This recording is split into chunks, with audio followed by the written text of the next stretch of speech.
Un changement immanquable chez Marlène Schiappa. Après avoir été secrétaire d'État chargée de l'égalité femmes-hommes, puis ministre déléguée chargée de la citoyenneté lors du premier mandat d'Emmanuel Macron, la femme politique occupe désormais le poste de secrétaire d'État chargée de l'économie sociale et solidaire et de la vie associative au sein du gouvernement Borne. Une rétrogradation dans l'ordre protocolaire mais qui ne la gêne aucunement.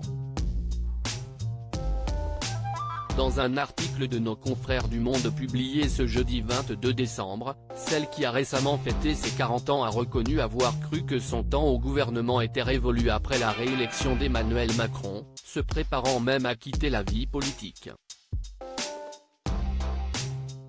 Mais plusieurs appels d'Emmanuel Macron, d'Elisabeth Borne et d'Alexis Keller pour lui proposer un poste au sein du nouveau gouvernement la surprennent autant qu'il l'enchante. La femme de Cédric Bruguière accepte alors cette proposition, et depuis, elle s'éclate comme l'a confié son mari auprès des journalistes du Monde.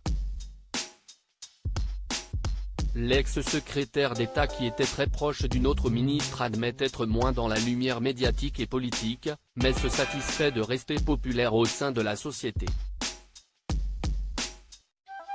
Confiant également avoir vieilli aux journalistes, Marlène Schiappa a révélé surtout avoir retenu les leçons de ses expériences passées et ne compte plus reproduire les mêmes erreurs qui ont pu lui porter préjudice à plusieurs reprises auparavant. Marlène Schiappa, Nicolas Sarkozy.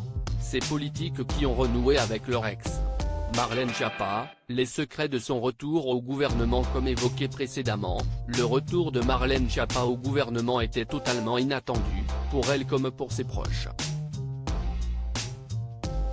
Auprès de nos journalistes, la femme politique avait même révélé n'avoir raconté à personne son retour au sein des hautes sphères, laissant la surprise à ses proches de le découvrir en direct à la télévision. « Je sais bien garder les secrets.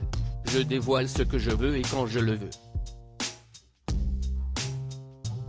Même mes parents ne savaient pas que j'allais être nommée », a-t-elle révélé, avant de poursuivre, « Seul mon mari et ma sœur étaient au courant. Ça a été une surprise de le découvrir sur BFM pour mes amis.